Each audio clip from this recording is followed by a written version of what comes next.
समझ लिए, फिर अपने आप को तार लिए, नहीं समझो, भटको। समझ में आना चाहिए। अगर आपके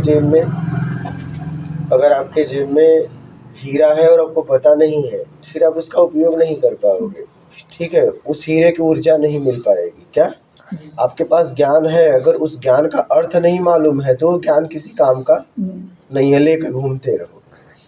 किसी व्यक्ति के पास हीरा है, वो समझ पाएगा मैं क्या हूँ, अगर उसे ना पता हो हीरे का, कांच हो उसके लिए। लेकिन जिस दिन उसे बता दे कोई कि अरे ये तो हीरा है, सिद्ध कर दे, फिर देखो उसका रंग पूरा बदल जाएगा, आंतरिक भाव। तो वैसे ही ज्ञान होता है। ज्ञान का अगर आपको अर्थ मालूम है तब तो मतलब है, नहीं तो ऐसे घूमते रहो लेके। ठीक है, कुछ बातें आपकी समझ में आई, कुछ नहीं। हाँ वही समझो,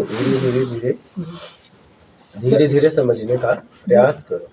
जो बिल्कुल ओपन बातें थी वो समझ में आ गई। हाँ, जो अंदर की बातें थी तो कुछ समझ में आया, कुछ समझ में नहीं। धीरे धीरे समझने का प्रयास करो।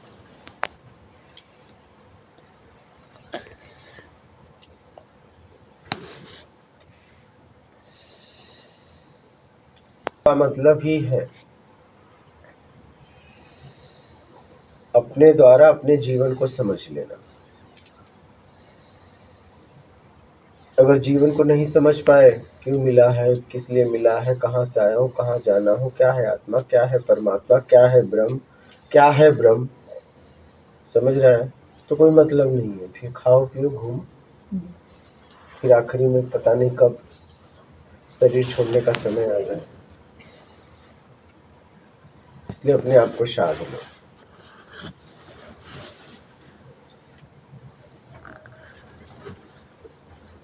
गुरु साधने के लिए अपने को सामर्थ्य कैसे प्राप्त होगा? देखो, आज तक जीवन में जो भी तुम्हें मिला, सीखने के लिए बाहर से ही मिला। जो आपको चाहिए ऐसे लोगों से मिलो, बात करो, फिर मिलने लगेगा। आप कोई सामान दुकान पे लेने जाते हो, तो एक दुकान पे नहीं मिलता तो बोल देता है यहाँ नहीं वहाँ मिलेगा, जाओ, बोलता है ना। लेकिन उस दुकान तक पहुँचोगे तब ना वो बताएगा। अब आप बोलोगे नहीं दुकानदार हमारे घर पे आके बताए, तो नहीं बताएगा। आप ढूंढो, लोग आपको पता बता देंगे। वो नहीं अगर उनके पास होगा और कहीं का पता बता देंगे। क्या? लेकिन पूछना पड़ेगा, ढूंढना पड़ेगा।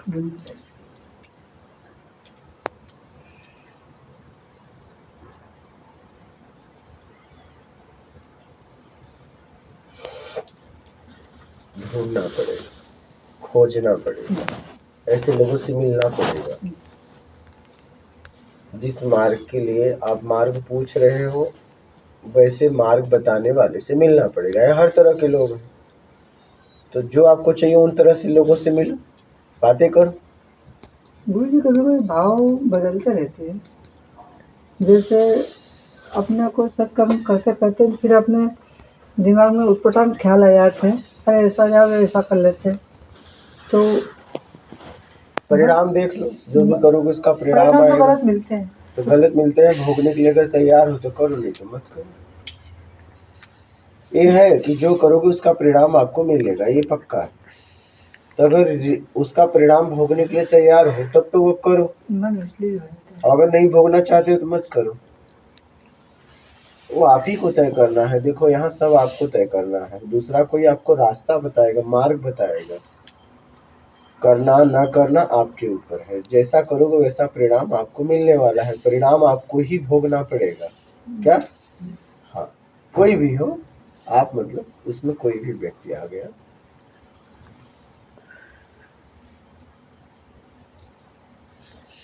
जैसे अपनी इंद्रिया कंट्रोल में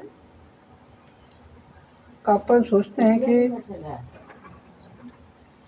किसी भी कारण से अपन ऐसा कर लेते हैं वैसा कर लेते हैं, मन में अजीब अजीब इच्छाएं पैदा कर लेते हैं और न होने पर फिर अपने को तकलीफ होती है। क्या? इसलिए कि आप योग्यता से ज्यादा आपको चाहिए, नहीं होता मतलब योग्यता से ज्यादा चाहिए। तो योग्यता से ज्यादा चाह क्यों रहे हो? योग्य बनने का प्रयास करो ना, जो आपको चाहिए जीवन में आपके लिए अगर उपयोगी हो तो।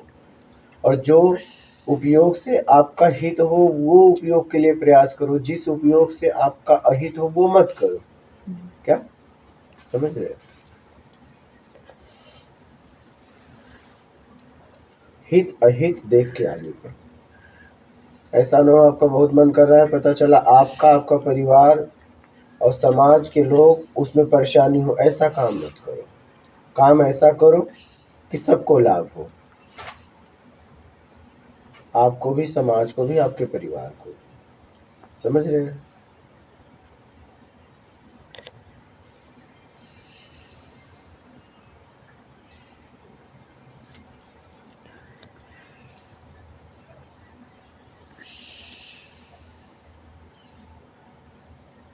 मानव तन का मतलब ही है मानवता को समझ के और वो कार्य करना जो समाज हित में।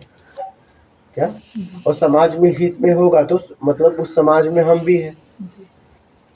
हमसे समाज है, समाज से हम है। अगर समाज हित में कार्य होगा तो उसमें अपना भी हित होगा। लेकिन करना पड़ेगा, बातों से बात नहीं बनेगी, आपको उसके लिए काम करना पड़ेगा। आप समझ रहे हैं? और काम करने में आपको मेहनत लगना पड़ेगा। ऐसे ही बातों से बात नहीं बनेगी। बातों से कोई महान नहीं होता है, कर्म से महान होता है। जब किसी के द्वारा ऐसा कार्य होता है जिससे अनेक लोगों को सत्मार्ग मिलता है, तब वो महान कहलाता है।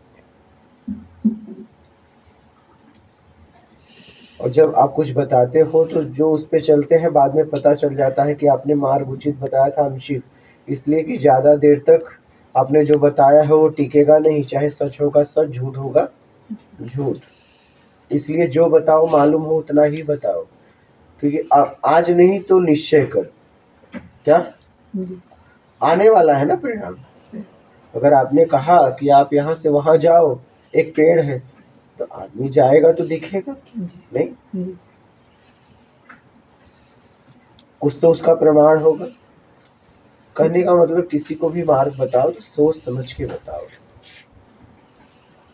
मालूम हो तो बताओ, नहीं तो मत बताओ, सीधा ना बोल दो। ना बोलना भी ईमानदारी है। अगर आपको पता नहीं है तो, और पता है तो मार्ग बता दो, यही मानवता है। समझ रहे हैं? धर्म यही सिखाता है, धर्म यही सिखाता है हमें। धर्म हमसे अलग थोड़ी ना है। हमारे द्वारा जो कार्य होता है उसमें धर्म घटित होता है। वो कौन सा कार्य?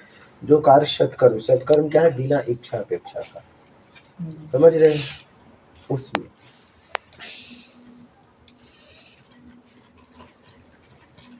तो कहने का तात्पर्य ये है कि जीवन में सत्कर्म करो और आगे बढ़ो। अपने आप को समझो, आप क्या क्या आपको चाहिए, क्या काम कर रहे हो, कैसी बातें कर रहे हो, कैसे शब्दों का प्रयोग कर रहे हो, कैसे उठना है, कैसे बैठना है, क्या जो मुझे चाहिए उस मार्ग के लिए काम कर रहा हूँ। पता चला कि आप सुखी होना चाहते हो और पता चला कि आपका इनकम इतना है, खर्च उससे ज़्यादा नशा में कर दे रहे हो, क्या मतलब फिर? और बाद में रहो कि मेरे पास पैसा नहीं बचता। कई लोग ऐसे मिलते हैं जो बोलते हैं मेरे पास पैसा नहीं बचता। क्यों नहीं बचेगा? कहाँ खर्च हो जाता है? बोलते हैं बचता नहीं, कमाता बहुत हूँ। अरे कहाँ खर्च? क्या जेब से गिर जाता है? नहीं। क्या होता है? खर्च हो जाता है। अरे तो ये कहाँ खर्च करते हो इतना तो पता होगा। तो जो आप क्या करते हो? फिजूल की खर्च। आप उतना खर्च करो। देखिए आपने कितना कमाया इसका महत्व नहीं है, आपने कमा के कितना बचाया वो कमाई है। आप क्या है, पूरी कमाई अपनी जोड़ते हो? नहीं, आपने कमाया, खाया, पिया, उड़ाया, जो भी किया, उसके बाद जो बचा वो कमाई। जो आपके पास बचा, आप क्या करते हो? पूरी कमाई जोड़ते हो। आप दुकान भी किए हो तो पूरा गले में जितना आया पैसा सोचते हो कि सब कमाई। सब कमाई नहीं है, पूरा सामान का माइनस करो, उसके बाद आप अपने मेहनत का माइनस करो, उसके बाद जो बचे समझ लो कमाई। सही बात है। समझ रहे हो? और जीवन में आगे बढ़ना है तो हिसाब किताब अलग और खाना पीना एक में। अगर स्तर को बढ़ाना है बाहरी आंतरिक तक, रिश्ते को सही तरह के ले जाना है तो खाना पीना एक में और हिसाब अलग होना चाहिए। हाँ, क्योंकि जैसे मतलब जो हिसाब किताब है कमाई, सबकी कमाई का कितना खर्च क्या है, तुम कितना कमाए कितना खर्च होता है, कहने का मतलब खाना पीना एक साथ खाओ, रोटी गिन के मत खाओ, भोजन नाप तोल के मत लो, लेकिन जो पैसा है उसका नाप तोल करो तो रिश्ते अच्छे रहते हैं। क्योंकि पैसा ही एक ऐसा है जो रिश्ते को खराब करता है। पैसा ही एक ऐसा है जो रिश्ते को खराब कर देता है। इसलिए पैसे का हिसाब किताब बराबर रखो। कोई कितना भी बोले कि कोई बात नहीं है, बिना गिने लो मत, बिना गिने दो मत। आप सामने वाला पैसा दिया, मान लीजिए आपने रख लिया बिना गिने, और मान लीजिए गिर गया तो उस पे शक जाएगा, क्या पैदा हो जाएगा ना, क्योंकि संशय आपने किया नहीं लेकिन कहीं से पैदा हुआ। इसलिए खाना पीना एक में, हिसाब अलग। और फिजूल का खर्च बंद करो। फिजूल का मतलब जो आपके जीवन में ज़रूरत नहीं उन वस्तुओं को घर में मत लाओ। पता चला कि कुछ वस्तुएं तो ऐसी हैं जो आप बहुत मेहनत से पैसा इकट्ठा करते हो, लाते हो और बाद में घर में फेंकी रहती है। समझ रहे हैं? जिसका कोई मतलब नहीं। शौक में लाते हो, बाद में फेंक देते हो, क्यों लाया फिर? हाँ, सम्मान पैसे से वस्तुएं खरीदी जाती हैं।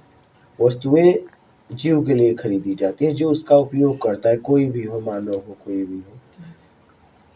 मानव को अहमियत दो, जीव को अहमियत दो, लेकिन हिसाब पैसे का रखो। क्योंकि गड़बड़ाता अगर कहीं भी रिश्ता है तो पैसे से ही। देखो जितनी भी लड़ाई है पैसे को लेके ही है।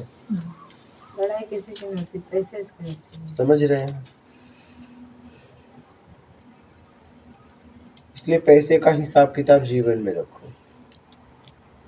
और जो भी धन आए ईमानदारी से आए। अगर आपका बालक भी है, आप भी हो, तो देखो धन शुद्धता से आ रहा कि नहीं। पता चला बेटा तो लाया, लेकिन कहाँ से लाया पूछो। इस पैसे को आपने कहाँ से लाया, इसके लिए मेहनत किया, क्या किया, कहाँ काम किया। शुद्ध धन होना चाहिए।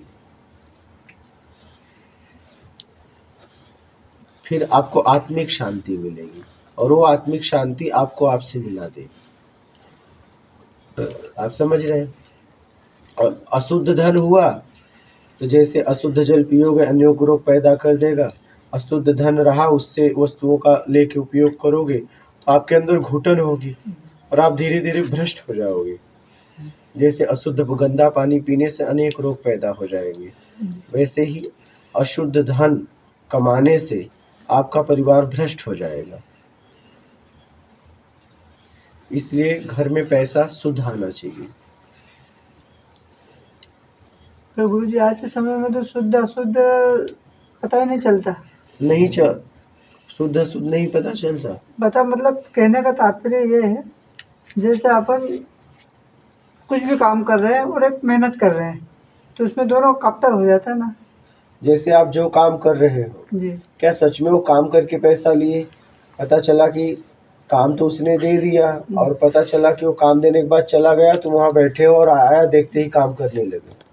मेरी बात समझ रहे हैं? जी, तो ये भी एक बेईमानी है।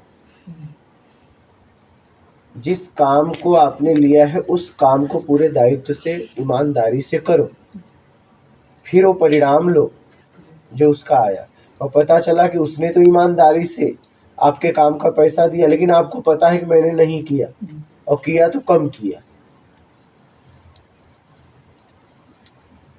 आप समझ रहे हैं? किसी ने आप पे भरोसा किया, आपने उसे कम बताया और उससे ज़्यादा में बेच के और खुद ले लिया, उससे बताया नहीं। ये भी बेईमानी। ईमानदारी का धन होना चाहिए। गुरुजी पूरे प्रॉपर्टी वर्कर में सब चलता रहता है ये। देखो जहाँ चलेगा, जो जैसा करेगा, यहाँ निकलने की बात हो रही है। अगर आपको मुक्ति चाहिए, मोक्ष चाहिए, अपनी स्थिति में पहुंचना चाहते हो, परम आनंद को उपलब्ध होना चाहते हो, परम शांति को उपलब्ध होना चाहते हो, ज्ञानमय होना चाहते हो, तो आपको ये सब करना पड़ेगा। समझ रहे हो? जैसे विद्यार्थी अगर पढ़ के कुछ बनना चाहता है जीवन में, तो ज़रूर उसे मेहनत करना पड़ेगा, और जब उसकी परीक्षा होगी तो उसको सही तरीके से लिखना पड़ेगा, तब उसके नंबर आएंगे, तब जाके कुछ आगे बन सकता है। और बोलो कि नहीं परीक्षा में कुछ लिखे ही मत और कुछ बन जाए, तो दोनों बातें तो नहीं हो सकती हैं। अगर आपको मुक्ति मोक्ष चाहिए, ठीक है, आत्मिक कल्याण करना है, तो आपको तो ईमानदारी अपनानी पड़ेगी, बेईमानी का त्याग करना पड़ेगा। और आपको भी पता है, चलो मैं आपसे पूछ रहा हूँ, अगर किसी ने आपके घर पे बेईमानी किया और वो बेईमानी का पैसा लेके आधा से ज़्यादा दान कर दिया और कुछ अपने परिवार में लगाया, तो आप ऐसे व्यक्ति को माफ़ करोगे? नहीं। तो फिर जब आप एक बेईमान को माफ़ नहीं कर सकते, तो आप कैसे उम्मीद रखे हो कि मुझे कोई माफ़ कर देगा? सही बात है। इसलिए किसी भी तरह का बेईमानी मत करो। लोग क्या कर रहे हैं वो छोड़ दो। आप वो अच्छा एक बात बताओ, पूरे समाज में क्या पूरी तरह सब बेईमानी है? ऐसा तो नहीं। तो आप उन सज्जन को क्यों नहीं देख पाते हो? अगर आपको आचरण ही अपनाना है तो उन सज्जन का क्यों नहीं अपनाते?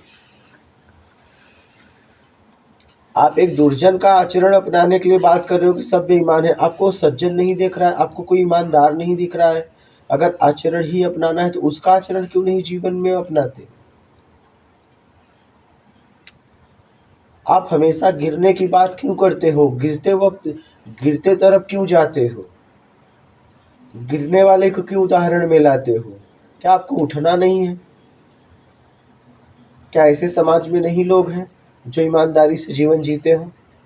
तो आप उनका उदाहरण क्यों नहीं देते कि बहुत से ऐसे परिवार हैं, बहुत से ऐसे लोग हैं, बहुत से ऐसे महापुरुष हैं जिन्होंने पूरा जीवन ईमानदारी से जिया, एक वक्त का रोटी खा के रहे लेकिन बेईमानी नहीं की और ईमानदारी छोड़े नहीं। समझ रहे हो? भूखा सो गए। तो आप ऐसे लोगों को क्यों नहीं पकड़ते हो? आप हमेशा नीचे गिरने के लिए नीचे वालों को क्यों पकड़ते हो? आपको तुलना ही करना है तो जो संस्कारी है उनसे अपने आप को क्यों नहीं जोड़ना चाहते हो? क्योंकि वो लोग अपने कैटेगरी में आते हैं, इसलिए जो बेईमान आदमी है वो अपने कैटेगरी में आता है। ईमानदार आदमी को अपन ज़्यादा पसंद नहीं करते, उस बेईमान को ज़्यादा पसंद करते हैं। बात सही है, लेकिन क्या वो कैटेगरी छोड़ना नहीं है? छोड़ना है। तो छोड़ना है तो अपनाना पड़ेगा आपको ईमानदारी, बेईमानी का त्याग करना पड़ेगा। और वो परिणाम तो आप ही को भोगोगे ना। ऐसा थोड़ी ना ईमानदारी करोगे तो उसका परिणाम कोई और भोगेगा, बेईमानी करो वो तो परिणाम तो आप ही व्यक्तिगत आपको भोगना पड़ेगा। यहाँ तक कि आपका परिवार भी आपके साथ नहीं भोग पाएगा। आदमी जब बिस्तर पे जाता है तो परिणाम अकेले भोगता है। आदमी कोई अपराध कर देता है तो परिणाम अकेले भोगता है। जो भी आप कर रहे हो सुख सब साथ में भोगेंगे, दुख आपको अकेले भोगना पड़ेगा।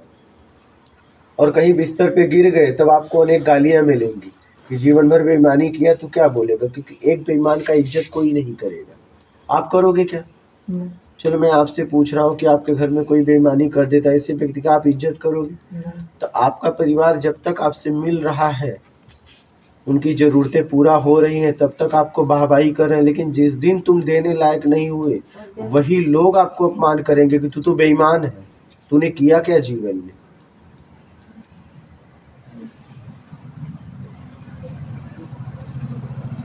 समझ रहे हो?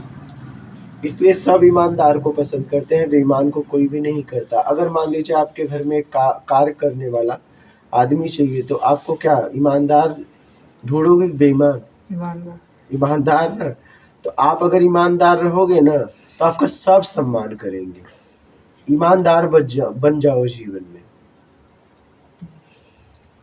और बेईमान को बेईमान भी नहीं पसंद करता। इसलिए अगर आप जीवन में बेईमानी करते हो तो खुद आप घुटन में एक दिन अपने आप को पाओगे।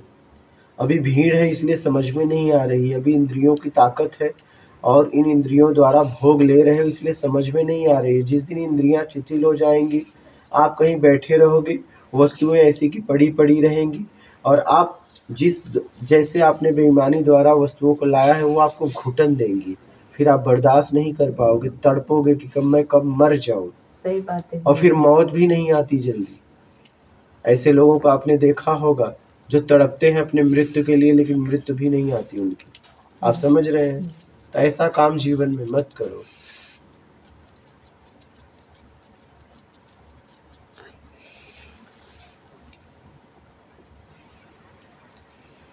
गुरु जी ये संसार है, इसमें तो थोड़ा 19-20 हो ही जाता है। 19-20 करोगे, 19 करो चाहे 20 करो, उसका परिणाम मिलेगा। क्या? भोगना पड़ता है। हाँ, चाहे जैसे भी करो, भोगना तो पड़ेगा। तो भोगने के लिए तैयार रहो, सीधा सीधा। अब तुम कह रहे हो मैं बुरा भी करूंगा, भोगूंगा नहीं, ऐसा होगा? दोनों तो नहीं हो सकता। तो परिणाम भी खुश एकदम हंस के भोगो ना। गुरु जी पूजा पाठ करने से अपने कर्म कट जाते हैं? पूजा पाठ करने से आपकी आंतरिक ऊर्जा जागृत होती है, आप समझ रहे हो? लेकिन पाप थोड़ी न कट जाएंगे, पाप तो भोग के कटेंगे। आप कर्म करके पाप को बांधे हो ना, तो सत्कर्म करके वो हटेंगे, और भोग के पीड़ा, उसका पीड़ा मिलेगा। एक आदमी आपसे आपके साथ बुरा कर दे और वो कहे कि मैं पूजा पाठ करूं, मुझे माफ कर दो, कर दोगे? नहीं हो जाए। कर दोगे? नहीं। तब पूजा पाठ निमित्त है अपने आंतरिक ऊर्जा को जागृत करने के लिए, समर्पण करने के लिए, किसी को निमित्त बना के। जो हमारा इष्ट है उसे हम श्रेष्ठ मानते हैं। समाज के द्वारा, इतिहास में बताया गया है कि उसके द्वारा कार्य हुआ है, तो हमें उसके चरित्र को अपनाना है, उसके प्रति हमें समर्पण करना है, और उससे हमारी आंतरिक ऊर्जा जागृत हो। ठीक है, इसलिए भक्ति कीजिए। लेकिन वो आपको जो कर्म आपने किया है उसका परिणाम तो आपको भोगना ही पड़ेगा, चाहे आप जिस तरीके से भोगो। भोग से आप बच नहीं सकते हो, और अगर भोग से बचना चाहते हो तो करो ही मत ना।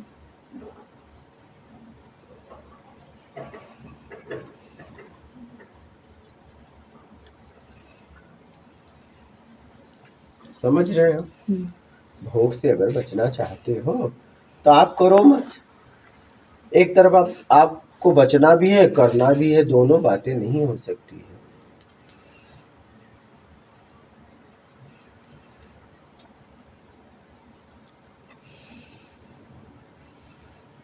अच्छा, आप खुद कहते हो ना, बुरे काम का बुरा नतीजा आज नहीं तो निश्चय कल। तो क्या वो आपके लिए नहीं होगा? तो फिर आप अपने को बचाना चाहते हो, और कोई बुरा करे तो उसे दंड मिलना चाहिए, मैं करूँ तो बच जाऊं, यही नीति अपनाए हैं लोग। जी बराबर। मैं अगर बुरा करूं तो बच जाऊं, और दूसरा कोई बुरा करे तो भोगे। दूसरे को कहते हो जैसा किया है वैसा भोगेगा, तो आप नहीं भोगोगे, आप बच जाओगे पूजा पाठ करके। भोगना पड़ेगा। फिर भोगना ही पड़ेगा, चाहे अच्छा करो चाहे बुरा करो।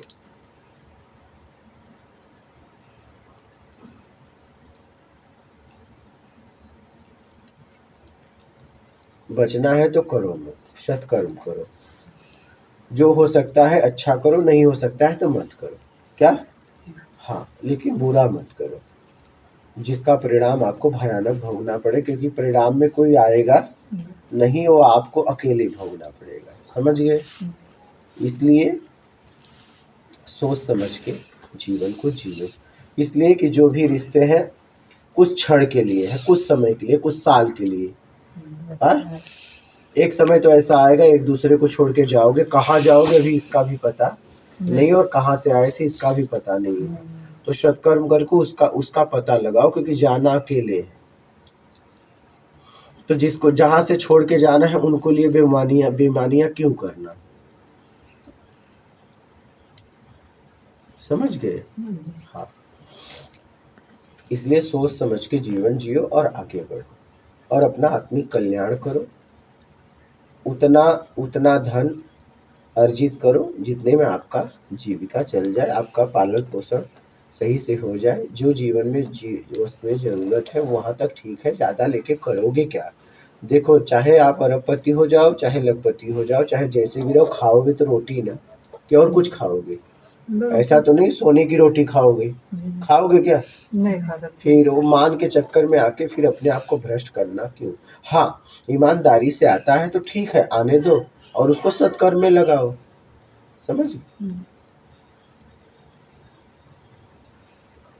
गुरुजी जैसे अपन जो रहते हैं, बोले कि यार अपने को बंगला चाहिए, मकान चाहिए, गाड़ी चाहिए, घोड़े चाहिए, शादी करना है बच्चों के लिए, इनकी सभी व्यवस्था लगाने के लिए थोड़ा बहुत तो करना पड़ता है। तो थोड़ा बहुत क्यों करो? बढ़िया से करो, ईमानदारी से करो, मेहनत से करो। मतलब बच्चों की शादी जो करना है क्या बेईमानी से करोगे? ईमानदारी से नहीं हो सकती। शादी भी नहीं हो ईमानदारी से इतना पैसा इकट्ठा नहीं होता। मतलब दुनिया में जिन्होंने भी अपने बच्चों की शादी की, पाला पोसा, सब बेईमानी से। और जब पूरी दुनिया में सब बेईमाने होते तो ईमानदारी की बात ही की होती।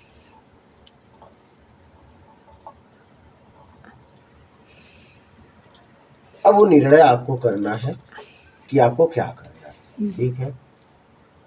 वो तो जो करोगे उसका परिणाम भोगना पड़ेगा।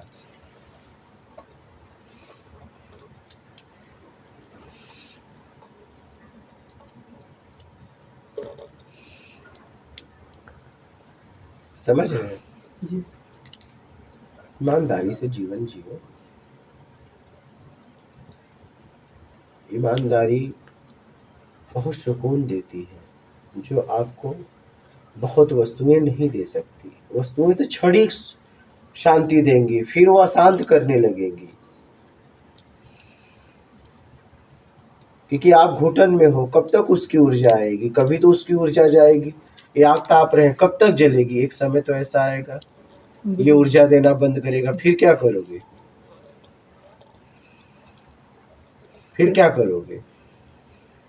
इसलिए अभी है तो लो, लेकिन जाए तो भी अपनी स्थिरता बना के रखो। क्या? तो ये धन है, वैभव है, आएगा जाएगा।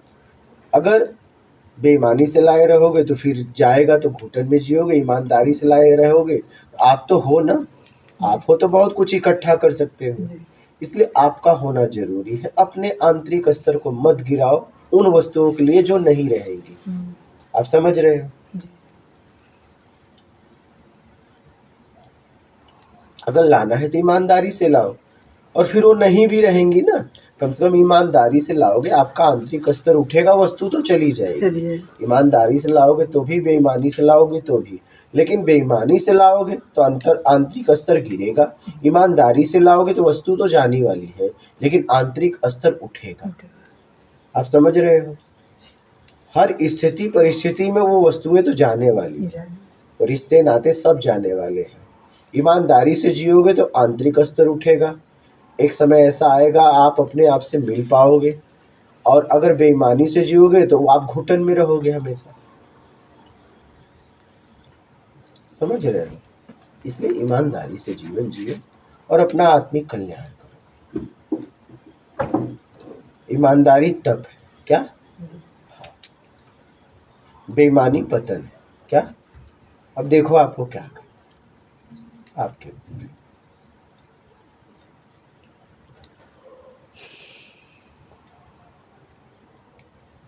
समझ गए?